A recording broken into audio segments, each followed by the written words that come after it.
Айдагы мекендештерибиз 2 жыл мурда Кыргыз Union деген биримдик түзүп алышкан. Ага бүгүнкү күнү Шанхай шаарында иштеп окуп жүргөн 60га жакын жердешибиз мүчө болгон.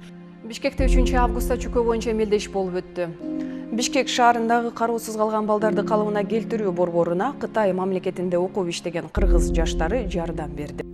Кыргыз Union жаштар уюму Шанхай шаарында 1-3 майга чейин маданий курултай өткөрөт. Курултай маракесин өткүзүп, май айында Кытайдын 14 шаарындагы ар бир шаардын өкүлдөрү келип катышып, дагы бир бул жайкага пландар түзгөнбүз. Ошол пландардын бири бул балдар аянтчасын орнотуу. Сен күчтүү болсоң, мен күчтүү болсом, Кыргызстан да күчтүү болот деген ураанын астында Кытайдагы кыргыз студенттери дагы бир демилгелүү ишти колго алып, жөө жарыш уюштурушты.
Для чего?